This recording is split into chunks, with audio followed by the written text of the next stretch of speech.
associated with a lot of autoimmune diseases, including a lot of idiopathic symptoms that don't have a name, which is sort of insulting when you're sick. You're like, seriously? I don't even get it. I have HLA-B27. It doesn't even have a name. But I got really, really sick, and I couldn't do my job. Like, I couldn't take care of sheep anymore, and it was really, it was like the worst thing that ever happened to me. It was devastating. I was not used to failing, I guess. Not being able to do something was something that I had never been through before, and there was sort of, I don't know if anybody, I'm sure someone here has gone through a devastating illness, but like there are all these sort of stages, and you go through these periods where you're like, no, screw this, I refuse, I'm just gonna keep doing what I'm doing. And then you go through stages where you're like, oh my God, I'm in so much pain, I don't care if I ever get out of this bed again. So it was sort of a roller coaster ride, but the thing that saved me actually was the fact that I had these yarn lines with KFI, and I had, I had work that I could do. I couldn't take care of sheep, but I could do this. And it really, I went through 6 months of chemotherapy. I'm all good now. Things are good. I'm in remission. But the truth is, I probably will never be able to run a sheep farm by myself again. And there was a time when that was like devastating to me. But in that crazy way that life sort of gives you what you need. So at the time when I found this book about raising sheep, I didn't know I wanted sheep. I'd never thought about sheep before. And during the whole time that I was running my business, the reason I was able to work 18-hour days is because I didn't have a family. Like, I lived in the middle of nowhere. Dating was not, there was one good-looking guy who lived in my town, and he was married. Like, literally, there was one good-looking guy in my town. And I did. And so it never even occurred to me to think about dating. It just never occurred to me. And when I made a lot of changes and I moved into town, and I hired someone to run the farm, and I did all these things, and then like fate put this amazing person in my life. And and now I have a family, and it's amazing and different, and it's not what I thought I wanted, but it's everything I wanted. So I guess my point is, you never know what's going to happen, but you just have to kind of roll with it and see where it takes you, and I couldn't be happier. So I still have the sheep farm. I don't live there. I actually live right outside of DC. The sheep are great. We still are, for another year, we're still selling wool from our own farm, and then we'll transition just to the yarn lines, which is fine because it keeps me insanely busy. And here's why.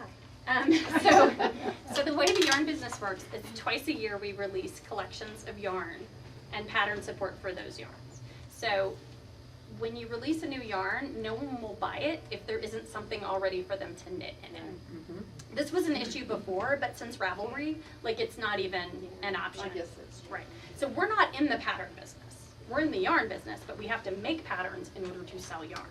If all I had to do was make yarn, I would work like 10 days a year. It would be amazing. You guys would stop asking for patterns. I could be on vacation all the time. But it doesn't work that way. So twice a year we do a collection of patterns. I am not a designer. I don't do math particularly, like, at all. I'm terrible. When people start talking about numbers, like, I literally can feel myself like backing up. So because I'm not a designer and just don't have that kind of confidence, we, from the beginning, we started hiring sort of young, up-and-coming designers, or designers who just sort of liked us and got what we were doing and wanted to work with us. So twice a year, I pick a year out. Actually, 18 months out, we decide on what yarns we want to make for that season. So right now I'm working on fall 2015 yarns, deciding what yarns we will want for that season. As we get closer, we hire designers or a designer who will develop the patterns for that yarn. And we kind of go back and forth. We have an aesthetic that we try to stick with. So we make suggestions, and some things just don't work and whatever. And then the designers give us sketches. And then the designers get to work writing the patterns. The patterns go through tech editing, they go through proofing, and then we send them to our test knitters. So our test knitters are real knitters. We call them real knitters. The reason we use real knitters is because we've tried using professional knitters, And the problem with that is that they are so good that they just skip over mistakes. Like they fix them in their head without even necessarily knowing it. So we use real people who are knitters, and basically most of them, it's funny, we always tell people, like, we can pay you in money or yarn, and they're always like, I have money, I need yarn. So we send them out to the test knitters, and they take copious notes as they go through when they find a problem, and if they have a problem that makes them not be able to go on, we work back and forth. Eventually we end up with a garment and a pattern, and then we do a photo shoot, and then the patterns go through several more layers of proofing, and then we go to print. And the reason I'm telling you this is because when I was just a knitter, I would find errata in a pattern, and I'd be like, how long do these people have that they can't get this right? Not that long. It's not that long at all. And you would be amazed. The patterns can go through, literally, they go through 4 levels of editing. Figure it out. You need it to mind. And it can still, like, it's just, it is. It's very complicated. We just finished 38 patterns for spring summer 2015, which doesn't sound like that many, but like there's a lot of math in 38 patterns. We now have, how many yarns do I have now? So every season, the yarns that do well, move on, and sometimes you lose a yarn that you really liked for various reasons. Sometimes, actually, I really identify with Laura about losing the fabric. Like, she didn't want to get rid of it. She loved it, but she knew it was the right thing to do for her business. That happens every day. I mean, you have to make these decisions, like, and it's always the thing you love the most, or the thing you were the most excited about that you have to kill. But I sort of call it like being a grown-up. Like, today somebody has to be a grown-up, and I guess that's going to have to be me. So we have 15, sure. less than 20 yarns right now.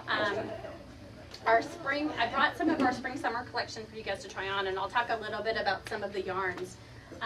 But if you have any questions, so there are a couple different ways we come up with yarns. Sometimes I just have an idea for a yarn that I think would be cool, and that's actually the neatest way. So when that happens, I sort of, say in words what I'm thinking in terms of construction, fiber content, whatever. And then the manager of KFI sends that description out to mills all over the world, and they send back their version of that yarn. They do like a spec skein of that yarn. Okay, so they're not using your sheet. Oh no, we sell over 100,000 sheep's worth of yarn a year. Oh, okay. Yeah, we have 100 sheep, and nor do I care to own 100,000 sheep, to be honest with you. That's like a different kind of business than I do. So we source yarns from or fiber from Peru, Argentina, Italy. Sorry, that was Huckleberry. Oh. We won't. There are. Writing on Spain. in the back. I won't have any yarns produced in China or India. The funny thing about it to me is people always ask, like, how, if our wool is ethically sourced, and it is, but no one ever asks about like the labor of people, like the employees. So I will only make yarn with mills that have a good record for labor relations, because it's something that's really important to me, and especially when you're dealing with some of the South American countries, it can get a little dodgy. We also don't have a superwash yarn because right now the superwash process is not environmentally friendly, and it can only be, well, first of all, for the most part, it can only be done in China, and they're very secretive about the process, which is worrying to me. The way yarn is turned into superwash is a chemical process, and it's just a little worrying to me. And also, you spent all that time knitting, for God's sake. How hard is it to watch something? We were talking earlier, I get a lot of emails about pattern support questions and things like that, and I will tell you my pet peeve is people who refuse to swatch. And I know you've all done it, every one of you've all done it. And I will say, so here's why it bothers me. Well, there's a few reasons. The main reason it bothers me is because I get emails from people going, I knit this sweater and it looks nothing like the picture. And they're right. It does look nothing like the picture. And I'm like, did you swatch? And no. The best tip I've ever gotten, someone at a shop actually told me this, if you don't want to swatch, start on a sleeve. Make the sleeve your swatch. It doesn't have to be a square. I get it. You want to jump right in, but please swatch. People spend more time picking out a sweater at the store than you spend on a swatch, right? So you're not only going to be wearing this for a long time, but you're going to be knitting it for a long time, and you could, yes, are you going to confess? No, I have a comment. But Okay. finish your Go sentence. ahead. You're going to be knitting it She for was so hoping long for a to confession. make something you can't wear. Please, for the love of God, just watch. All right. We raise our hands here. Oh, nice. So I was waiting patiently. Diane used to tell me for the very same thing. So start on a sleeve, let's say, and pick the needle obviously that you think is going to work. And then after you get a couple of inches, if it's close to the gauge but it's not the right gauge, then let's say you were doing this with a 6 and you think you're going to need to go to a 7, so then you do the 7 for a row, then the 6 for a row, then the 7 for a row, then the 6 for a row, and you do that. Hi, honey. And then you do that for an inch, and then you check again, and then you can gradually get to the needle that you need without having to throw it away. That is a great idea. So. And again, yeah. I was at a little yarn retreat, and one of the ladies was revealing her swatching stories.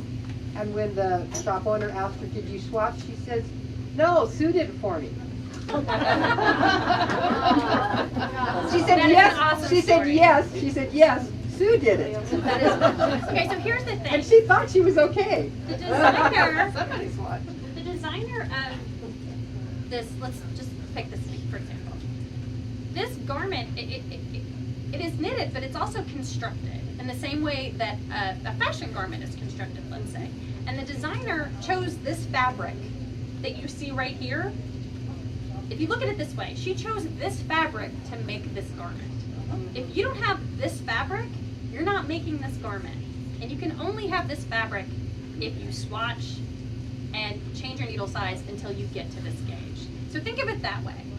If, you wouldn't pick a pattern, a sewing pattern that uses jersey and just sub it for poplin, because it's not the same fabric. It's not going to drape properly. It's not going to be constructed properly, if that makes sense. So that is my biggest pet peeve. The other thing is, if you when you're emailing for pattern support, things that are super helpful are letting me know the name of the pattern, like the name we gave it. What they call it. Super helpful. Pictures are helpful. We forward on all of our pattern support questions to the designer, so she can help. Sometimes she can help you. No one minds, seriously. If you're stuck on something, no one minds. Another thing, when Laura said, when you have a complaint or whatever, it helps to be nice.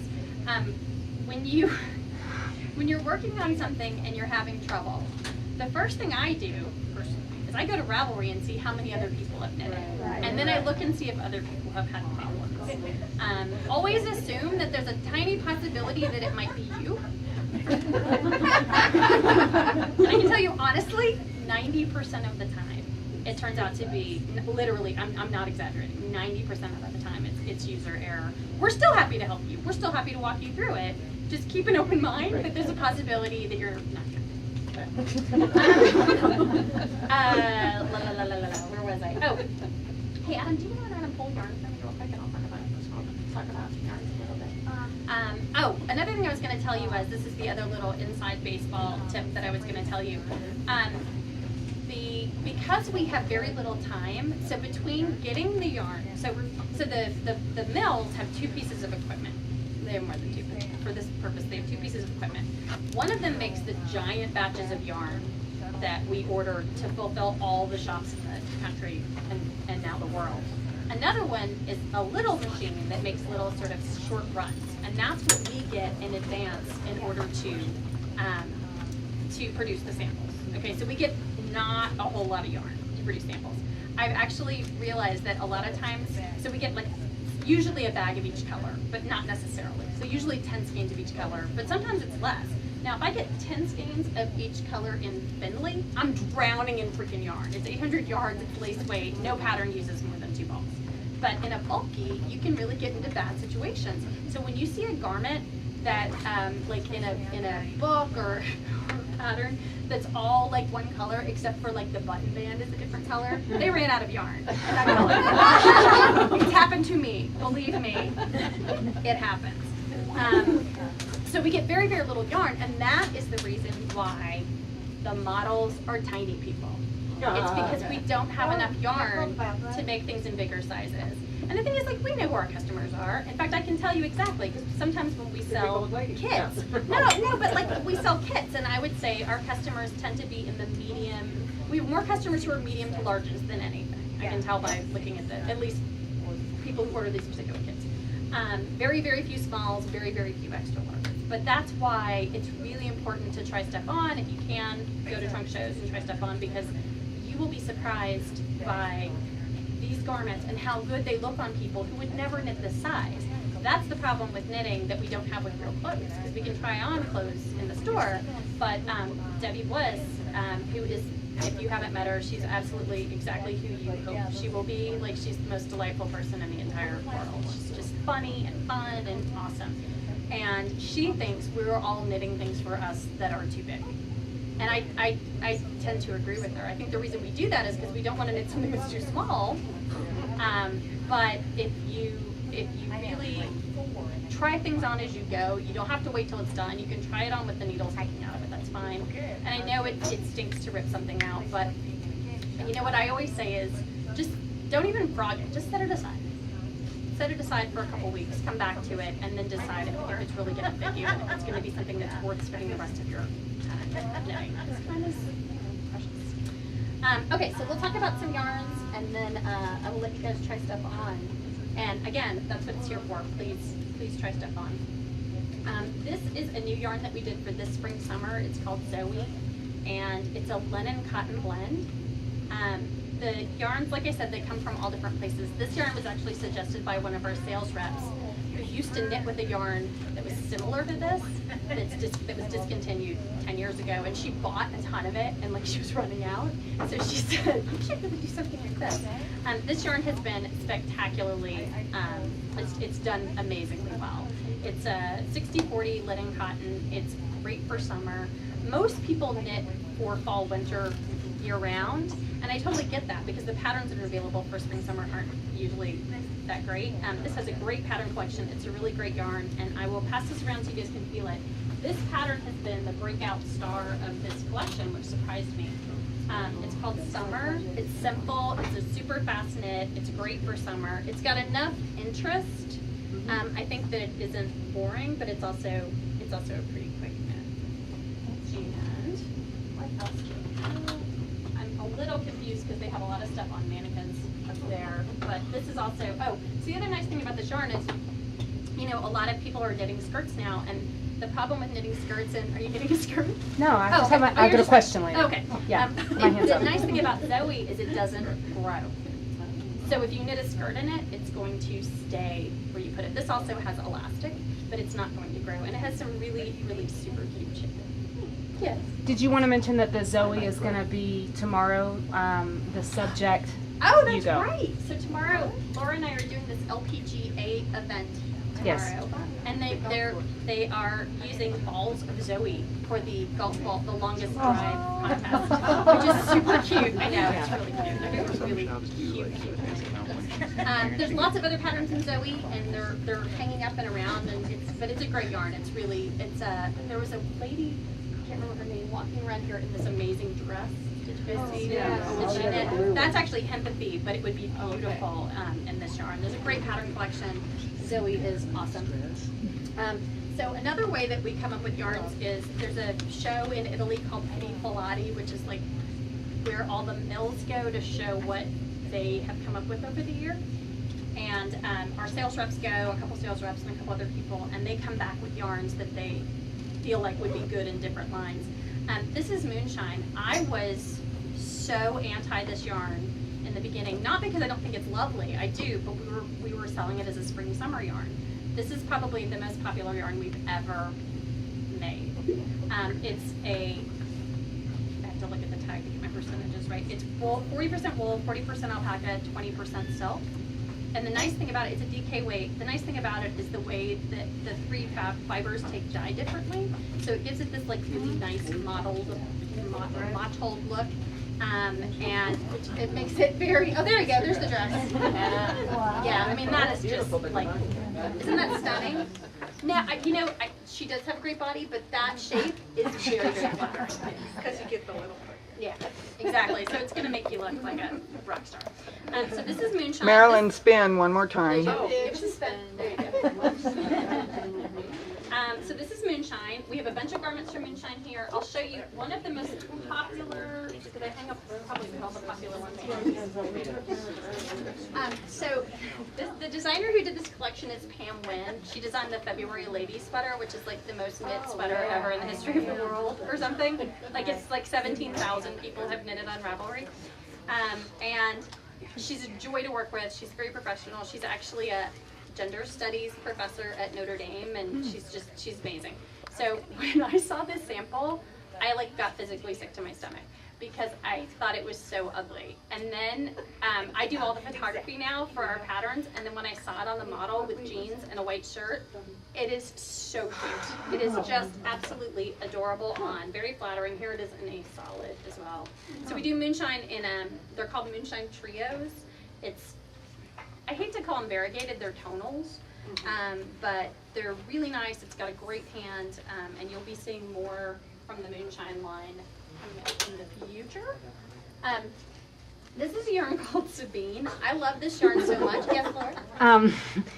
Do you want to show them the cover of the gift guide that's going to come out? That's Moonshine. And then on every table at Women's Day tomorrow for the Reno Tahoe Open, instead of flower bouquets, the PGA is putting moonshine bouquets. I have to tell you, As like, the I think centerpieces. this is the cutest thing I've ever seen in my life. And so many men are always like, I don't know, my wife's a knitter, but I don't know what to get her. And I think this is the cutest idea. And Juniper Moon Farm and Jenny Beans just did a design contest for specifically for the bouquets. So we had all these designers submit a design using 3 skeins of moonshine. They could be 3 different colors, same, whatever. It was totally up to them. And I have to tell you, it was very difficult picking a winner. There were so many good patterns. So I'm hoping all the others will be available too, but the one that won is spectacular, and the pattern will come with the bouquet, I think. Oh, yes. Eventually. Yeah, will. Yeah, absolutely. Super, super cute. Okay, so Sabine is, this is a yarn I love. I've loved this yarn from the very beginning. In most of the country, I would say this is a year-round yarn. It's a spring-summer yarn for us. It's royal alpaca cotton, royal alpaca wool cotton. So royal alpaca is the finest grade of alpaca. I am out of my mind. It's royal llama. Sorry, royal llama. Marie, see, I told you I didn't get enough sleep. God, I prefaced with that. There you go.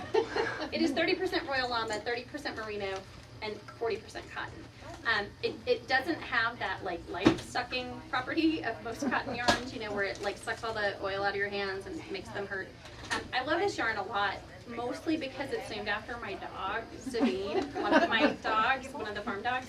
And so it did okay the first season, but not spectacularly. And then the year after that, it did a little better. And then they were like, yeah, let's kill Sabine and put something else in. And I'm like, no, we can't kill Sabine. It's my favorite yarn. So like I pushed and pushed and pushed on this yarn, and it finally started seeing some traction. But one of the little tricky things that I did, because I feel like the weight is like the deck is always really stacked against me. Like I'm this tiny little person, and there's this like massive company that I'm dealing with. So we have a book coming out on November 4th. It's called Modern Country Knits, and it's awesome. I just saw the pages. I'm so proud of it. I can't even tell you. But what I did was I had like 5 patterns made in Sabine for the book, so now they can't kill it because there are like all these people who are getting it for the first time. I love this yarn. There are a ton of patterns in it. We can pass that, and I was going to show you. So because we work with all these different designers, we get all these different, you know, ideas of what Juniper Moon Farm is. So this this is a little cardigan from this season. I can't remember what it's called, and I don't see the name, but it's here. This is a great first lace project because it's not a lace weight yarn, so it's really, you know, a lot of people are intimidated by lace weight yarn. This is really sweet, and then she did. Now I know that a lot of you are thinking that's a little short, and for the young people, it's fine. But you can always just, you know, you don't have to stop there. It's a suggestion. Super cute. Now is that off Sabine? This is Sabine. This is Sybil. Sybil. I was gonna say TV show. I really like. Oops, wrong one. I really like this garment because the front is plain, but the back is lacy, which I think is just sort of interesting and different, sort of a t-shirt. But this one doesn't look like much on the hanger, so we'll get someone to try it on because it is flattering on every single person who's ever tried it on. Now like I said, we almost Go, Adam. besides Adam. In fact, Olivia, do you want to go? You want to go? I'm Debbie Blissing here. Will it fit over my dress? Oh no, you'll have to go in the bathroom and put it on.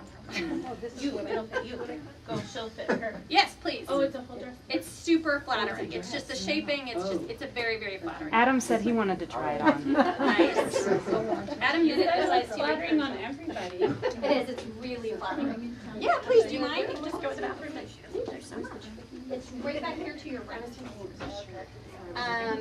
So that is. What did I just do? Sabine. That was Sabine. Thank you. So Finley has always done so well for us from the very beginning. I can't even imagine. By the way, a woman knit a huppah for her kid's wedding out of it, and it was 5 miles of Finley.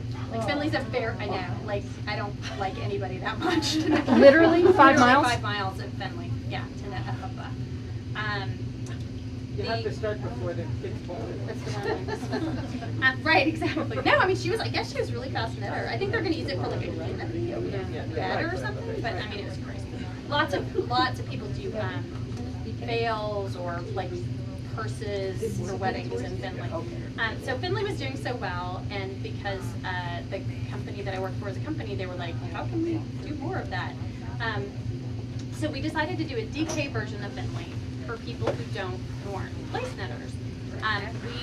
It took 3 years for the mill that makes Finley to come up with a DK version of Finley that worked and that was as awesome. Because what's great about Finley is it's really lofty, it's got really great feel in the wall, and they just sort of kept like swinging and missing until we finally got the sample that we all loved.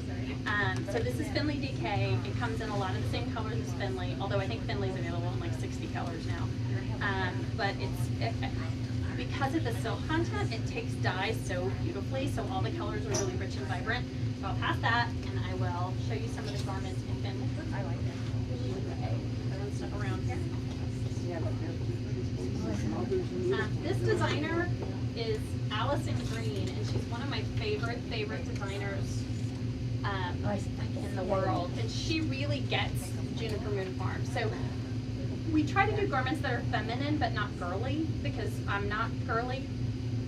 This is the little t-shirt. I have never met a picot edge that I didn't like in my life.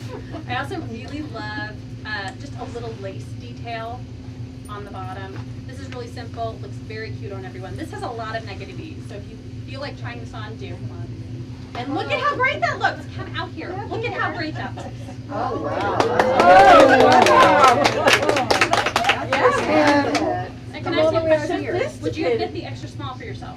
Come over here so we can That's the see. extra small. Oh my It is. gosh, look at Do you see what I'm saying? Do you believe now? Do you believe? Here, let me come over here so they Yes, can you can't see the bottom. It looks fantastic on How you. cute is that? Oh, that is darling. I told you it's flattering on everyone who tries it on. And that is the extra small. Wow, so darling. Now you They're gotta all have. looking Now at you have to new make stuff it. now. Thank you. Yeah, I know. Okay. So that's Savannah. Now you've in touched it. Sabine.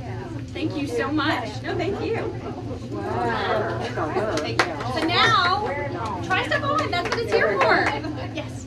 My yarn shop owner, because I always think I need a bigger size than not, she knows how to like block stuff into submissions.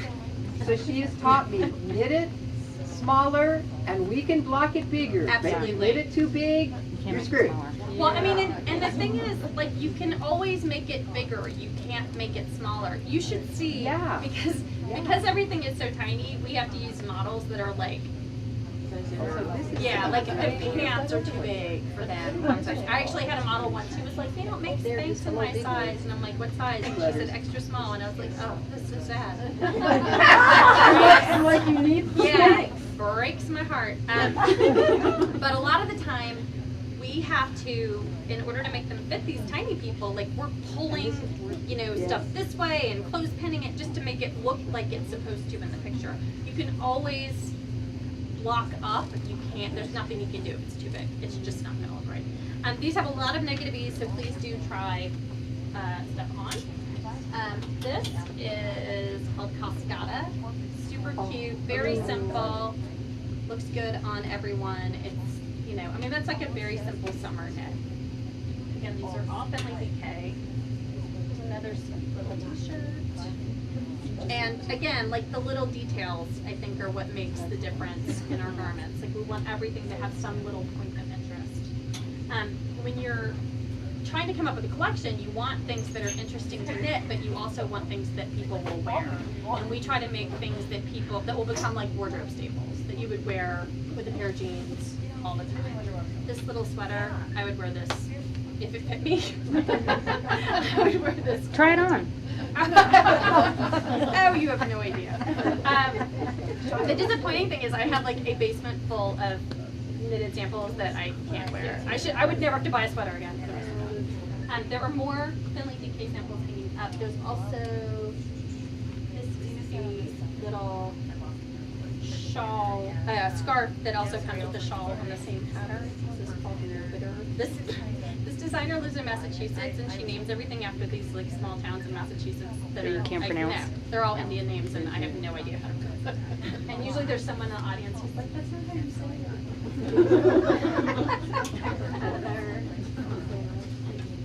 Yeah. This is the shawl version.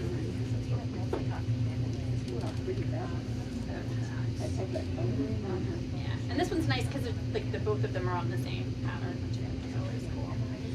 We started a new thing, I guess a year ago. We stopped selling our patterns in booklets mostly because Ravelry has changed the world. But nobody wants to have to buy.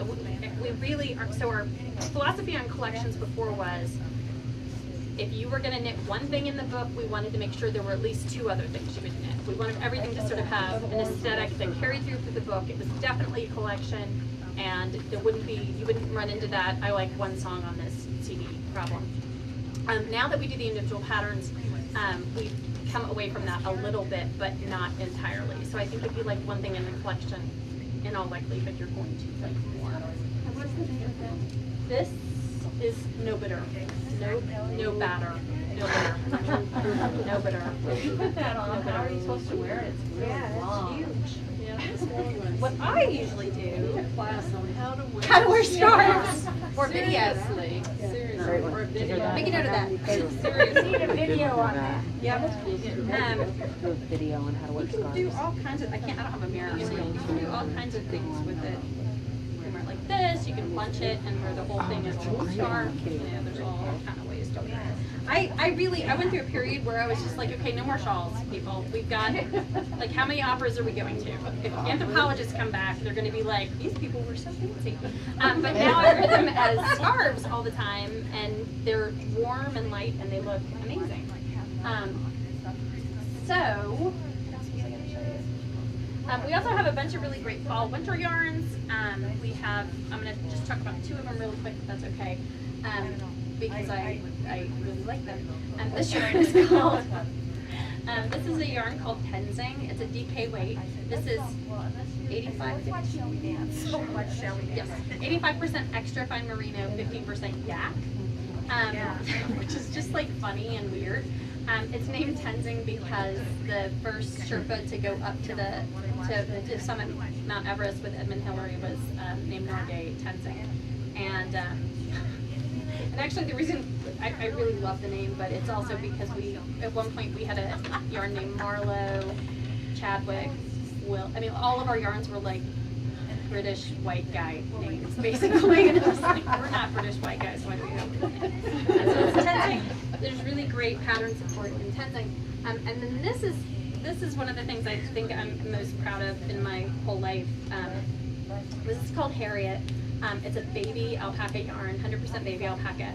So we wanted to do a baby alpaca yarn, but the problem with most alpaca is that it, in the industry we call it puddling. So that's the fact that it doesn't have any memory. So you know when you knit an alpaca sweater and you push your sleeves up and they just fall right back down? That's puddling. And part of that is because everybody wants yarn that's as soft as it possibly can be, but they also want it to, they want to be able to push up their sleeve and have it stay, and they don't ever want it to pill. And the truth is that those two things are sort of diametrically opposed. So you can have yarn, like people want yarn that feels like they're like putting their hand in lotion, basically, but they don't want it to pill. And the way it works is that yarns that are super, super soft are going to pill. If you knit them at the gauge that is intended, have a good swatch, they will pill less. But that's the reason why you really have to pick and suit your yarn to your project. So if you're knitting a scarf, baby alpaca, awesome. If you're knitting a coat, let's just say, for example, maybe not so much. But the way this yarn is constructed, it has a little bit more memory than a normal alpaca yarn, and it's a very complex way that they make it, and I can't even tell you how they do it. I basically say, like, this is what I want, and they try. So this yarn we first released, it's called Harriet. It's named after James Harriet, the vet from the All Creatures Great and Small books. Particularly because the first time I had to like reach up into a U to figure out why a lamb wasn't coming out, like I drew on all of my All Creatures Great and Small episodes. But we originally did this yarn in was it 12, Adam? 12 shades of natural alpaca. So alpaca comes in 22 colors. Like there are 22 different colors of alpaca right off the animal. So we originally did it in 12 all-natural shades. We also have it now, Harriet Heathers, which are dyed, colored, and then coming in just like a couple of weeks, we have Harriet Great, which is a bulky baby alpaca, and it's nice because it's got a lot of loft, and loft is what makes things feel warm. Basically, it holds the air in. And I've babbled on for a long time now. Does anybody have any questions? It's actually now. Oh, pass? Yes. Yes. You guys still do the CSA? We're doing the CSA. This is our last year doing the CSA. And actually, that's what I was thinking about when Laura said the thing about fabric. I loved the CSA. It was a really cool thing that we did for a really long time. But when I sat down and looked at how much time, like physically, how much of our time it took and how much employee hours it took, it just was time for it to go.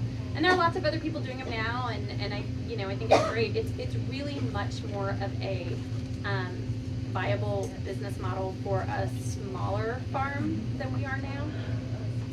But I'll miss it, and it's really funny when 80% of our CSA shareholders re-up every year and buy in every year, and it's really funny actually to look. Like, people will be talking about what they're knitting, and they're like, "Oh, this was 2009's, Tormo share or whatever."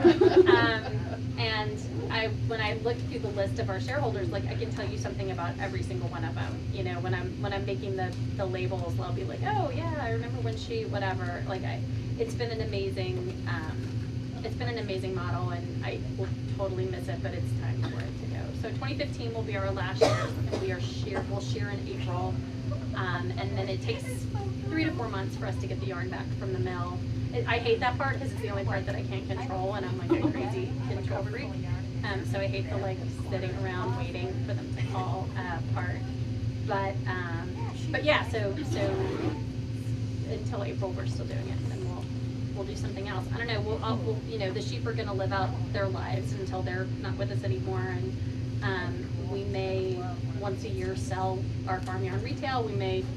I don't know what we'll do with it. We may just make it all. I have an idea. I bet you do. I just made a note. It's secret though. We may, we have some, as the sheep get older, the fiber gets less fine. So with our older, we call them our retirees now, we actually make blankets. We have their made into blankets, which is super cool. It's funny because I almost like that more than the yarn now, but that's because like I'm drowning in yarn. I've got more yarn than you could possibly ever imagine. So yeah, so the sheep will live the rest of their lives, but this will be the last time. So, yeah. How did you get in? That is such a good question. When you are starting a business, I think it's really important that you own the .com. Like none of those other things I think are, I mean, if it's the best you can do, it's the best you can do. But for me, it was like it was a deal breaker. We had to get the .com. And I just made a bunch of lists of words that I liked, and we tried them out on people. The problem with farm is that there are these like horse farms, which are just rich people who have horses, that have like every name you could ever think of. Like seriously, put in any combination of words farm, and you will get a horse farm, you know, somewhere. So Juniper Moon Farm was the first thing that popped up that was available and that everybody liked. And honestly, now I can't.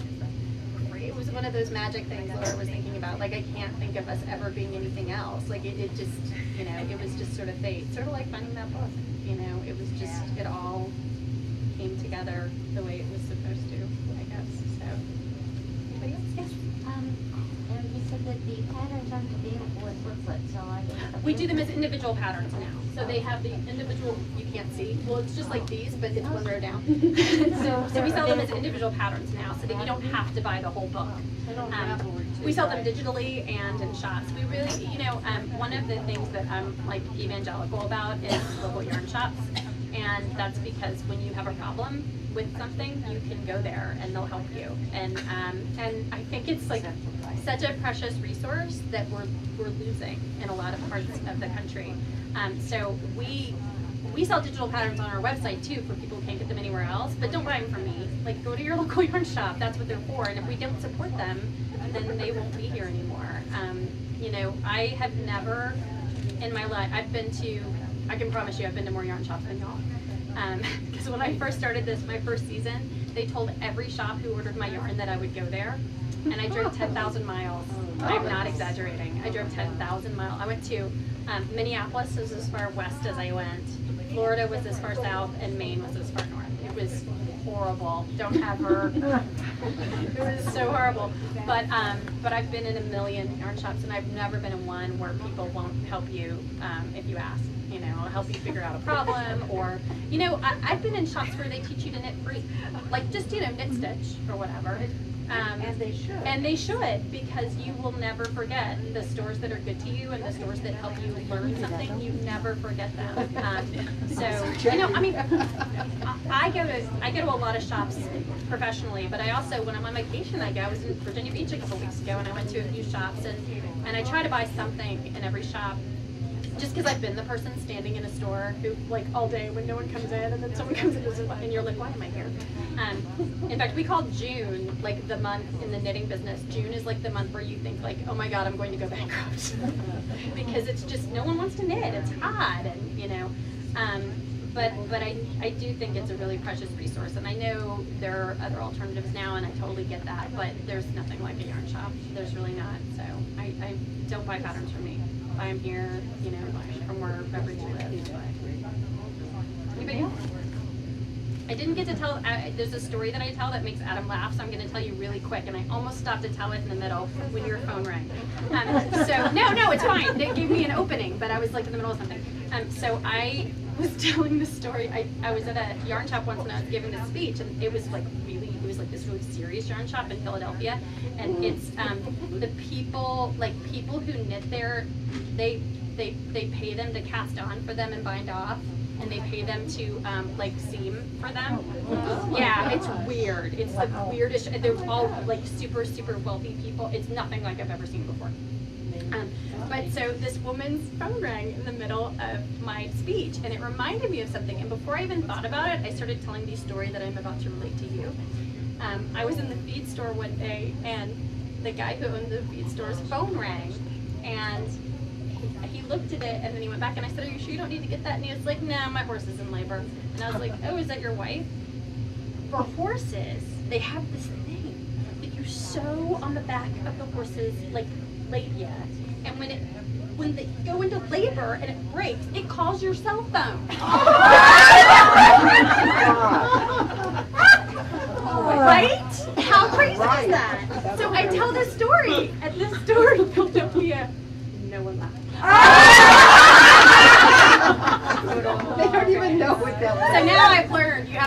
future group. So anyway, so I'm glad your phone rang because I got to circle back to it. It's actually one of my very favorite stories. Yes.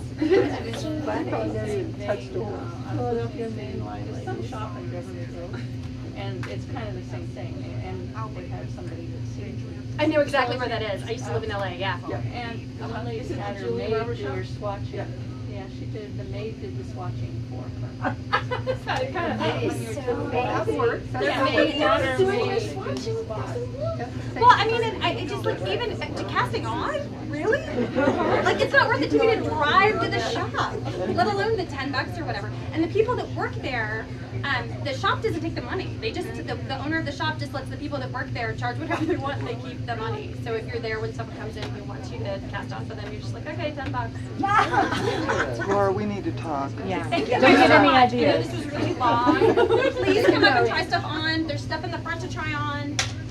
And like I said, that's what it's here for. And you saw how awesome it is when you try stuff on. So come try stuff on. Okay? Can I ask one question of you guys while you're here? I just had an idea. And sometimes, so you know, we got all those YouTube videos. Yeah. Would it be useful for like somebody, let's just say that you didn't want to sleep again tonight, so you wanted to come in tomorrow morning, And just try stuff on. and like, let's say that we got somebody else who Well, didn't mind, and you yeah. could commentate and say like in a video that we could Well, and film, even like different body types. different body, we could do a couple of different body Yes. types. Would you watch that before you? Oh, did- yeah. Would that That be would be useful? huge. Yeah. I think it would too. And people learn how to. I think you it would guys already, too. you don't already do that on your site, right? Because we know they can We can do that. I think it's actually a really good idea. Well, See how it fits. and that's what I do on around. Yeah, you look at how it Put their looks on your project body. pictures up. Yeah. Because I was gonna buy one pattern and a lady kind of my size, and I'm like, oh. Well, I She mean, take a like, picture of herself, and I was like, oh. well, and you know, like pictures do tend to add 10 pounds. I mean, like that's actually sort of true. But I do think seeing them on different sized people makes like a really good idea. Laura, we Okay, go for it. style them differently too. We can Where's help the show tag? people how to style We them. could, huh? And I love the scarf idea. I don't know who's idea that was, but that's Oh, brilliant. Oh, wow. Lots of makers. Lots of Step over closer to Susan.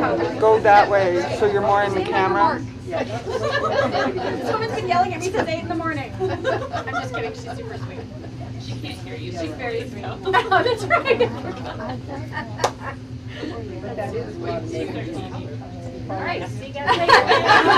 She can actually wear it herself. And I'm telling you, so can you come try. There you go. Yeah, that was. And like seeing it on 2 different people, different sizes. Yes, please. That's what they're here for. And seriously, we'll take down the ones up there. If there's anything you want to try, everything on these front mannequins is ours.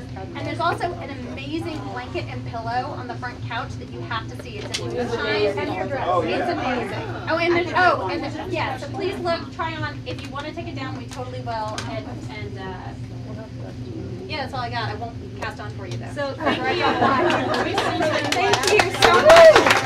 Really fun.